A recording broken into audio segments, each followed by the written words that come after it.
নিমফুলের মধুর পর আবার ছোট পর্দায় ফিরছেন পল্লবী শর্মা। নিমফুলের মধু শেষ হলেও দর্শক আজও মনে রেখেছেন পর্ণাকে। এবার জি বাংলার নতুন মেগা ধারাবাহিক তারে ধরি ধরি মনে করিতে দেখা যাবে পল্লবীকে। নতুন ধারাবাহিকে তার সঙ্গী হিসেবে দেখা যাবে অভিনেতা বিশ্বরূপ বন্দ্যোপাধ্যায়কে।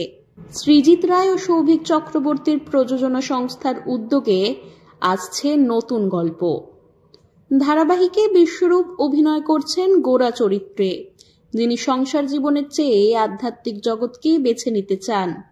কিন্তু সেই সময় তার জীবনে আসে নবদ্বীপের রূপমঞ্জরি, যার চরিত্রে রয়েছেন পল্লবী। এবার কোন পথে এগোবে গোরা, তার উত্তর মিলবে ধারাবাহিকের গল্পে। ছোট পর্দায় পল্লবী শর্মার উপস্থিতি মানেই সেই ধারাবাহিক অন্তত 1 বছর চলবেই, এমনটাই বিশ্বাস অনুরাগীদের। এবারও তার নতুন ধারাবাহিকে ফেরার খবরে দর্শক মহলে খুশির হাওয়া। এর আগে একাধিকবার টলিপাড়ায় তার প্রত্যাবর্তনের গুঞ্জন শোনা গিয়েছিল, তবে সে সময় নায়িকা স্পষ্ট জানিয়েছিলেন, ভালো চরিত্রের অপেক্ষায় আছি। নতুন চরিত্র নিয়ে পল্লবী যে আশাবাদী তাতে সন্দেহ নেই।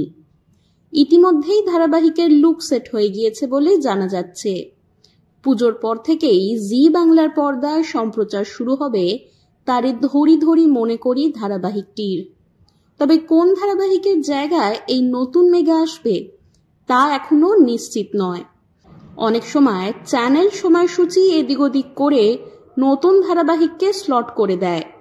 এবার ঠিক কি হতে চলেছে এখন সেটাই দেখার অপেক্ষা।